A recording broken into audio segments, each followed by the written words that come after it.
There is an assumption built into Ian W Thomson's letter, January 23, which cannot go unchallenged.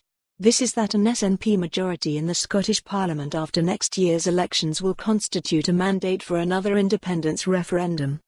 As Nicola Sturgeon and the SNP acknowledge, the power to hold such a referendum is reserved to Westminster, and it requires the agreement of Scotland's UK government for it to be transferred to Holyrood.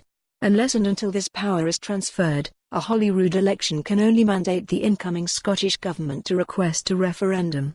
Conversely, it would be an absurd proposition to suggest that a Scotland-only election can in any way mandate our UK-wide legislature. It is always possible that Westminster could choose to transfer referendum powers to Holyrood, as David Cameron did. However, Boris Johnson has made it very clear that he is not minded to repeat that process and that any request to do so is going to be refused. No agreement equals no referendum, that is the long and the short of it. We should all be aware of that reality before people run away with the false impression that a vote for the SNP can of itself be a vote for another referendum. Peter Russell, Glasgow G13. In the general election of 2019 the SNP got 1.2 million votes, which is 45% of the total. The three main pro-union parties got 1.5 million votes between them, which is 54% of the vote. So it is obvious that in terms of the total vote, the percentages for and against have not changed since the 2014 independence referendum.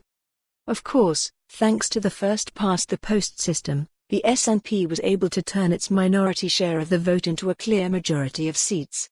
It now has 48 MPs while the other three parties have only 11 between them. However, that is a frustrating situation for the SNP. It has a lot of MPs, but its share of the vote has not increased enough to escape from the minority position it was in at the referendum. It has no real basis on which to demand another referendum from Prime Minister Boris Johnson. Of course it huffs and puffs and claims to speak for the people of Scotland, but that is just so much hot air and does not change its minority status.